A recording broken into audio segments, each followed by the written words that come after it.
मिला टाइम्स में खुशामदीद। कश्मीर हमले के हवाले से पिछले 2 दिनों से लगातार झूठ बोला जा रहा है। टीवी चैनलों पर हर 2 मिनट पर यही कहा जा रहा है, दहशतगर्दों ने पहले नाम पूछा, कलमा पढ़ने को कहा, फिर मारा, यानी चुन चुन कर हिंदुओं का टारगेट किलिंग किया।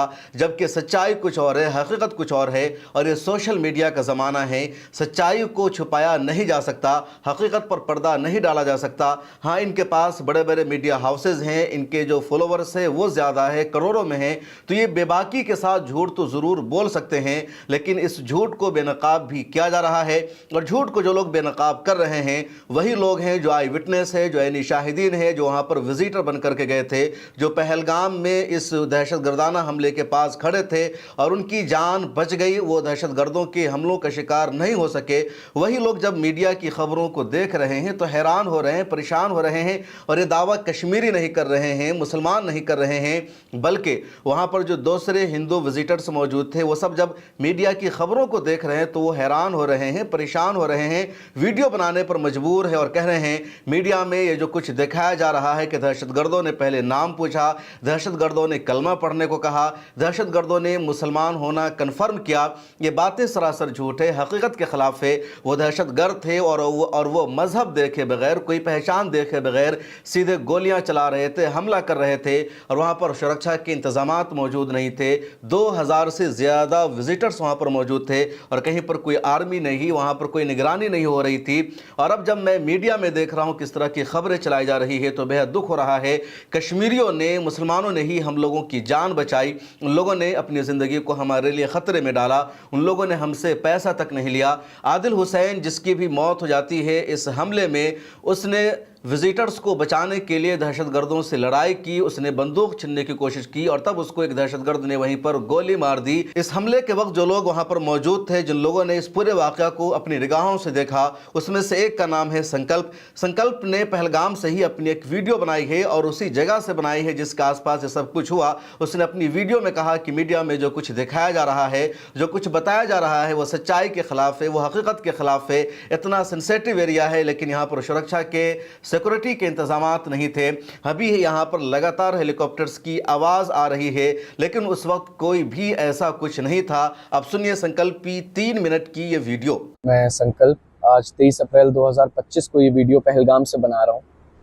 कल 22 अप्रैल 2025 को ठीक हमारे पीछे ये जो स्नो कैप पहाड़ियाँ हैं, उनके नीचे जो पाइन ट्रीज़ हैं, वहीं है बैसारन वैली। वहाँ पे 28 लोगों की निर्मम रूप से आतंकवादियों द्वारा हत्या कर दी गई। वो निर्दोष टूरिस्ट जो अपनों के साथ इस जगह को घूमने आए थे, उनका कोई कसूर नहीं था, उनको मार दिया गया। और कहा जाता है कि उनका धर्म पूछ के उन्हें मार दिया गया। और जब ये देखा और जब इस पे मैं लगातार न्यूज़ देख रहा हूँ कि बराबर इसी तरह से इस बारे में बात हो रही है, तो मुझे लगा कि क्योंकि हम जिंदा हैं फॉर्चुनेटली, तो मुझे लगा कि जिंदा कौमों को बात करनी चाहिए, इसलिए वीडियो बनाना बहुत ज़रूरी हो गया।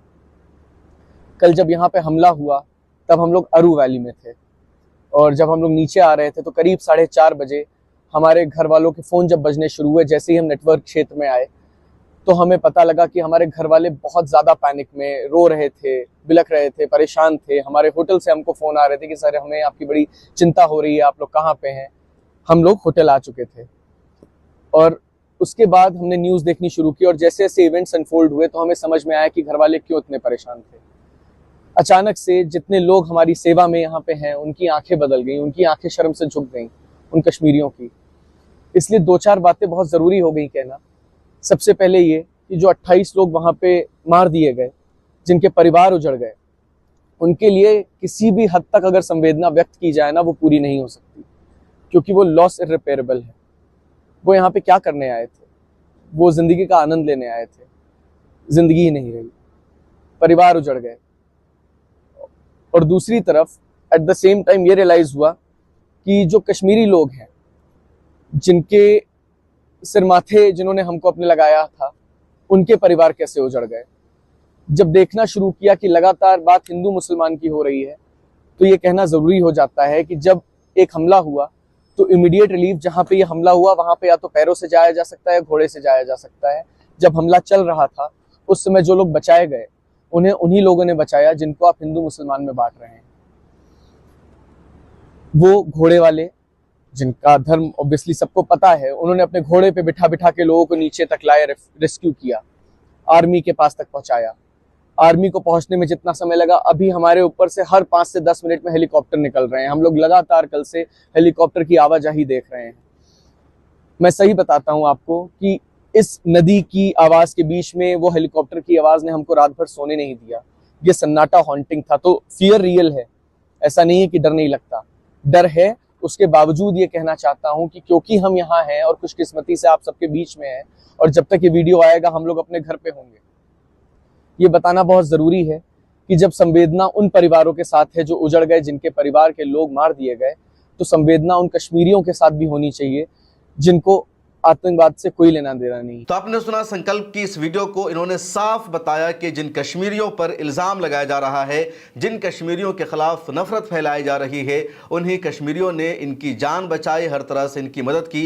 एक और लेडी है जिसकी वीडियो सोशल मीडिया पर वायरल हो रही है, उसने भी अपनी वीडियो में यही कहा कि कश्मीरी ड्राइवर ने उनकी हर तरह से हिफाजत की, उनकी जान बचाई, उनसे पैसा लेने तक से उसने इनकार कर दिया। आप इसको भी सुनिए।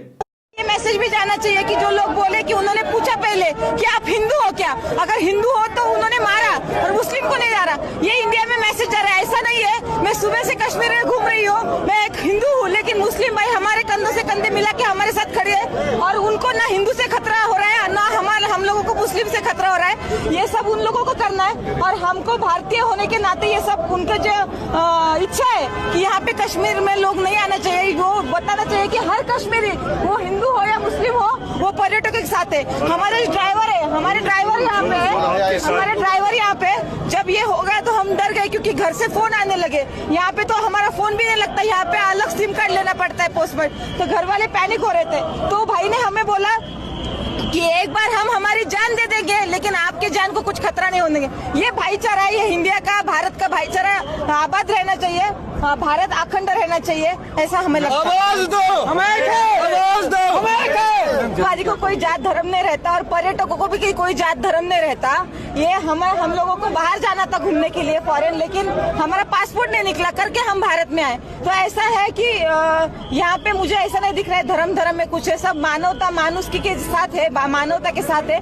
तो यही भाईचारा टिकना चाहिए, ऐसा मुझे लगता है। और इस तरह की वीडियोस लगातार कश्मीर से आ रही है, क्योंकि मीडिया के जरिए जो नैरेटिव फैलाया जा रहा है, जिस झूठ को प्रमोट किया जा रहा है, उसको देश के हिंदू आवाम बर्दाश्त नहीं कर पा रहे हैं। वो हैरान हैं कि कश्मीरी यहाँ हमारी मदद कर रहे हैं, कश्मीरी हमसे पैसा नहीं ले रहे हैं। एयरलाइंस कंपनियों ने तो पैसा बढ़ा दिया है, जो 5,000 का टिकट होना चाहिए था वो टिकट 25,000 का 30,000 का मिल रहा है। लेकिन कश्मीरी उनसे टैक्सी का पैसा नहीं ले रहे हैं, कश्मीरी उनसे होटल का पैसा नहीं ले रहे हैं, कश्मीरी उनको अपने घरों में पनाह दे रहे हैं, मस्जिदों के दरवाजे कश्मीरियों ने खोल दिए हैं। तो अब कुछ और वीडियोस को देखिए और गोदी मीडिया के इस झूठ को काउंटर कीजिए। बिल्कुल माँ जी, ये इस वक्त आपके साथ एक कश्मीरी बैठी हैं, ये हमारी बहन जैसी हैं, तमाम कश्मीरी लोग आपके साथ हैं। वो मेरी बहन जैसी है। मुझे बहुत आश्वासन दिया है कि तुम घबराओ नहीं, हम तुम्हारे साथ हैं सब। आप क्यों डर रहे हो? तमाम कश्मीरी लोग ऐसे नहीं हैं, आप भी जानते हैं। आप बहुत अच्छे लोग हैं, हमने पूरा आश्वासन दिया है। सबका व्यवहार भी बहुत अच्छा है, यहाँ पे सबका व्यवहार अच्छा है, बहुत अच्छा है। हमारे ख्याल बहुत बेटे जैसा व्यवहार करते हो सब यहाँ के लोग, अच्छे व्यवहार अच्छा, तो पिता जैसे है, कोई माई जैसा है, कोई बेटे जैसा है, सब लोग हमें बोल रहे पोतरे जैसे हो भैया, हमारे मेरे पोतरे हैं आप जैसे। भैया 4-5 दिन हो गए, लेकिन घूमने में हमको बहुत अच्छा लगता है, बहुत मजा रहता है। सब लोग अच्छे हैं यहाँ के, होटल लोग, सब लोगों की हम इतनी इसीलिए तो तारीफ। मेरे बेटा भी आपके जैसा ही है, हम तो आपको मेरे में बेटा ढूंढते हैं। हाँ, आप तो हमारे बेटे होटल में ठहरे हैं, वो लोग बहुत अच्छे हैं।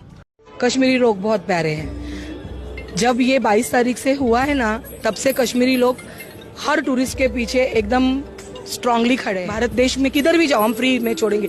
हमारे होटल्स वालों ने तो लंच डिनर सब फ्री रखा, आपको होटल से में रहना है। ये बहुत बड़ी चीज है, वो रिस्पेक्टेड चीज है, उसका रिस्पेक्ट करना जरूरी है।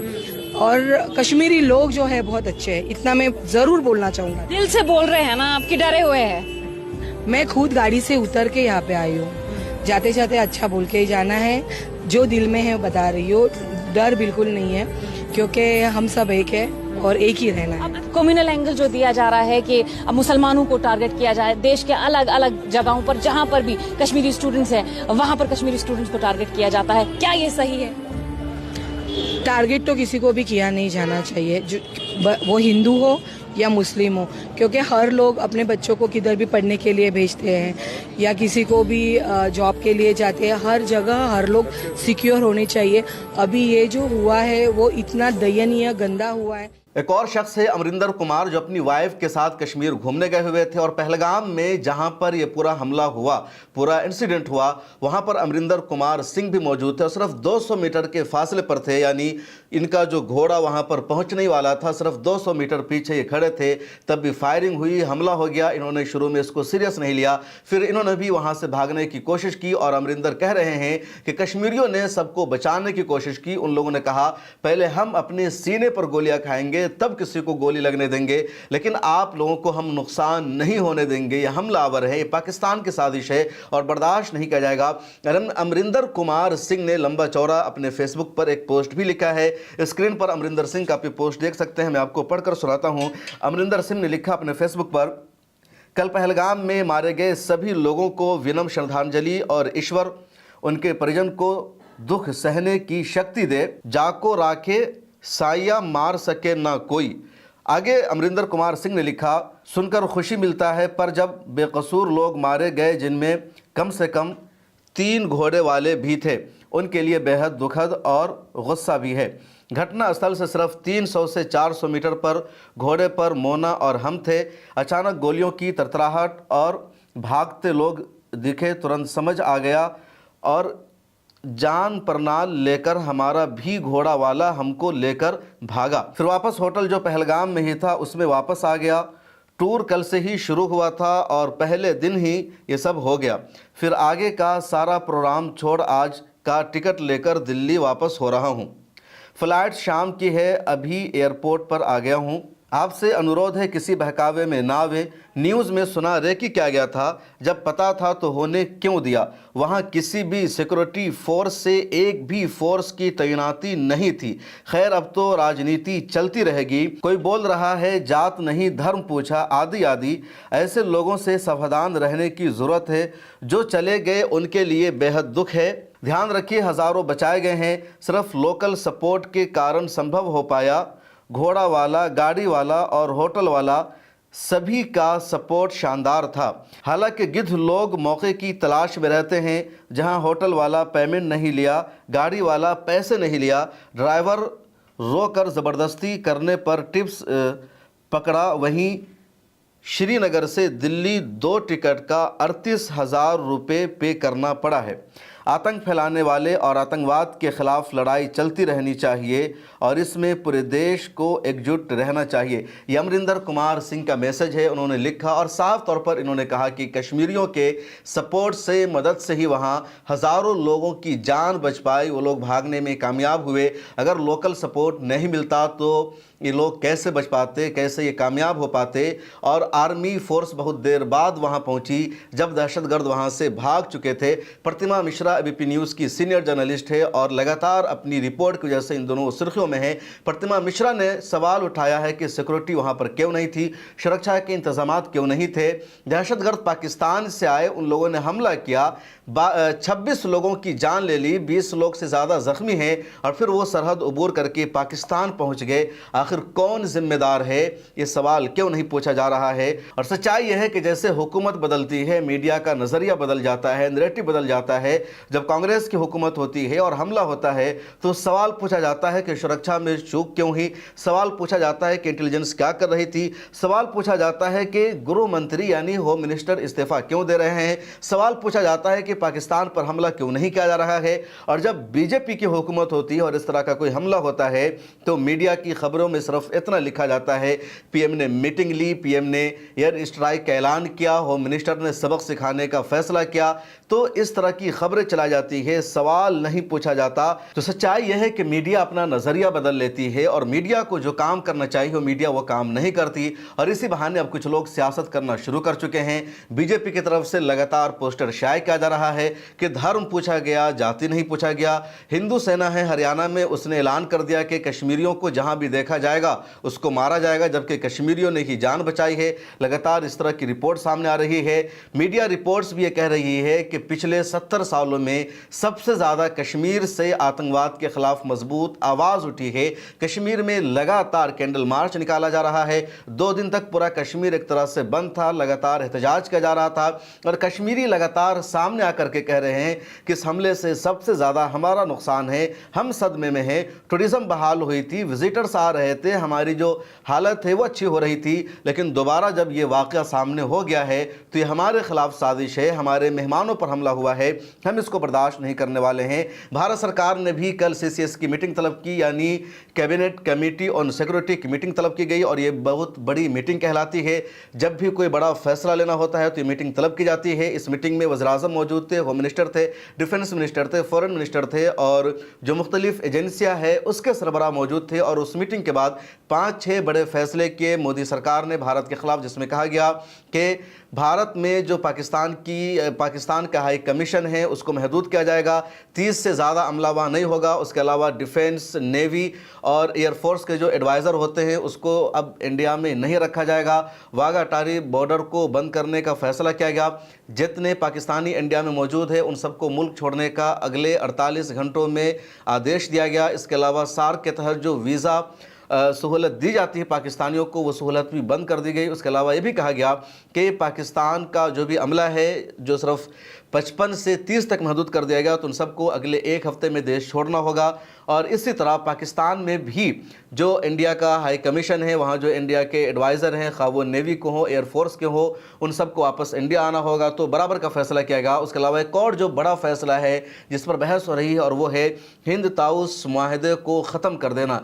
ये 60-65 साल पुराना माहदा है इंडिया और पाकिस्तान के बीच का, और पिछले दिनों में 3 जंगें हुई है इंडिया और पाकिस्तान के बीच, लेकिन इस माहदे को ख़त्म नहीं किया गया। लेकिन इस मरतबा हुकूमत ने इस माहदे को भी ख़त्म कर दिया। सिंध तास माहदा बहुत अहम है क्योंकि पानी का माहदा है दोनों मुल्कों के दरमियान, और वर्ल्ड बैंक की निगरानी में माहदा हुआ था 1960 में। 9 महीने की नेगोशिएशन के बाद, मुज़ाकरात के बाद, गुफ्तगू के बाद इस माहदे को अमली जामा पहनाया गया था। कराची में इस माहदे पर अमल हुआ था। उस वक्त के भारत के वज़ीर-ए-आज़म पंडित जवाहरलाल नेहरू और पाकिस्तान के जनरल अयूब खान ने माहदा सिग्नेचर किया था इस माहदे पर। अब उस माहदे को भी ख़त्म कर दिया है इंडियन हुकूमत ने। यह माहदा दरअसल 6 दरियाओं का है। 3 ईस्ट दरिया कहलाती है जिसमें रावी, ब्यास और सतलज है, और 3 वेस्ट की दरिया कहलाती है जिसमें सिंध, झेलम और चनाब शामिल है। तो जो 3 मशरिक़ी दरिया है, रावी, ब्यास और सतलज, ये इसका जो पानी है इससे इंडिया पूरी तरह फ़ायदा उठाता है, और इसके मामले में पाकिस्तान को मुदाखलत करने का, इंटरफेयर करने का कोई भी हक़ हासिल नहीं है। उसी तरह जो वेस्ट के 3 दरिया कहलाते हैं, दरियाए सिंध, झेलम और चनाब, इन तीनों दरिया से पाकिस्तान फ़ायदा उठाता है, लेकिन इसके 20% हिस्से पर इंडिया का भी कंट्रोल होता है, यानी 20% हिस्से का इंडिया भी इस्तेमाल कर सकता है। तो इस माहदे को इंडिया ने ख़त्म कर दिया है। इस माहदे के ख़त्म हो जाने का मतलब यह है कि पाकिस्तान को पानी की क़िल्लत का सामना करना पड़ेगा, पाकिस्तान को दुश्वारियों का सामना करना पड़ेगा, क्योंकि इंडिया के साथ तो मसले नहीं हैं लेकिन पाकिस्तान के साथ मसले पैदा हो जाएंगे। अब पाकिस्तान हुकूमत इस हवाले से क्या करती है ये आने वाले वक्त में पता चलेगा। पाकिस्तान की हुकूमत ने कौमी इजलास भी अपना तलब कर लिया है, उसमें पाकिस्तान अपनी पॉलिसी बनाएगा कि कैसे इस मसले से निपटना है, क्योंकि ये जो फैसला किया है सिंध तास माहदे को ख़त्म करने का, ये इंडिया की तरफ से एक बड़ा और सख्त कदम माना जा रहा है। दूसरी तरफ वज़ीर-ए-आज़म नरेंद्र मोदी जिन्होंने अपना सऊदी अरब का दौरा मुख्तसर कर दिया था, सीधे वो भारत पहुंचे। एयरपोर्ट पर उन्होंने मीटिंग तलब की थी, उसके अलावा CCS की मीटिंग उन्होंने तलब की। पाकिस्तान के खिलाफ इस तरह के सख्त फैसले लिए गए। आज अनंतनाग की जो पुलिस है उसने भी एक ऐलान जारी किया है कि दहशतगर्दों की शनाख्त में जो कोई मदद करेगा उसको 20 लाख रुपए का इनाम दिया जाएगा। इधर भारत के वज़ीर-ए-आज़म नरेंद्र मोदी जो सऊदी का दौरा विजिट करके इंडिया आ गए थे और सारे फैसले उन्होंने किए। आज उन्होंने बिहार में एक रैली की और बिहार की सरजमीन ज़मीन से उन्होंने दहशतगर्दों के ख़िलाफ़ ऐलान किया और कहा कि दहशतगर्दों को इसका मज़ा चखाया जाएगा, दहशतगर्दों को ऐसी सज़ा दी जाएगी जिसका तसव्वुर नहीं किया जा सकता, जिसके बारे में सोचा नहीं गया है। लेकिन अब लोग सवाल भी उठाए जा रहे हैं कि बिहार में इलेक्शन होने वाला है, तो आखिर वज़ीर-ए-आज़म नरेंद्र मोदी को बिहार जाने की इतनी जल्दी क्या थी? सऊदी अरब का दौरा मुख्तसर करके आगे बिहार का प्लान भी वो कैंसिल कर सकते थे।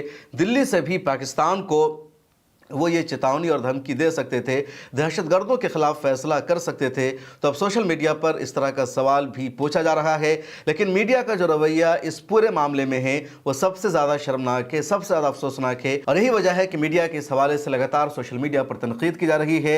एबीपी न्यूज़ की जर्नलिस्ट चित्रा त्रिपाठी कश्मीर गई थी और लाल चौक पर वो खड़ी होकर रिपोर्टिंग कर रही थी, नफरत फैला रही थी। तो वहाँ लोगों ने चित्रा त्रिपाठी के खिलाफ हाय हाय के नारे लगाए और कहा, तुम कश्मीर आई हो तो अमन की बात करो, नफरत की बात यहाँ मत करो। ये लाल चौक है, यहाँ पर इंडिया का झंडा लहराया जाता है। यहाँ पर पिछले दिनों ही तिरंगा के साथ एक बहुत बड़ी रैली निकली थी। तो कश्मीर में अमन और सुकून है, कश्मीरी अवाम इंडिया के साथ है, कश्मीर इंडिया का अटूट हिस्सा है। इसलिए कश्मीरियों को नज़रअंदाज मत करो, कश्मीरियों के खिलाफ नफरत मत फैलाओ। इस हमले से तमाम इंडियंस दुखी हैं, खा वो कश्मीर के हों या कश्मीर के बाहर के हों, क्योंकि ये जो हमला हुआ है ये हमला कश्मीरियों पर नहीं हुआ है या किसी हिंदू पर नहीं है, किसी एक व्यक्ति पर नहीं, देश पर हमला है। और 2008 के बाद इंडिया पर, शहरियों पर पाकिस्तान का ये दूसरा सबसे बड़ा हमला है जिसमें आम शहरियों को निशाना बनाया गया है। कश्मीर में इस तरह के दहशतगर्दाना हमले लगातार होते रहते हैं, पाकिस्तान से दहशतगर्द वहाँ आते रहते हैं, लेकिन उमूमन आर्मी को निशाना बनाया जाता रहता है। आर्मी इनकाउंटर भी करती है, उनको मारती है, लगातार इस तरह की खबरें सामने आती है। लेकिन शहरियों को या विजिटर्स को निशाना बनाने का ये दूसरा मामला सामने आया है और ये बहुत बड़ा मामला है और कश्मीरी कह रहे हैं कि हमारा ही सबसे ज़्यादा नुकसान है। मिल्लत टाइम्स को जारी रखने और मजबूत बनाने के लिए हमारी आर्थिक सहायता कीजिए। ये एक आजाद मीडिया हाउस और कमजोरों की आवाज है। आप हमें देखें, सुने, पढ़ें और हर महीने ज्यादा नहीं, सिर्फ 100 रुपए से मदद करें। डिटेल्स डिस्क्रिप्शन में मौजूद हैं।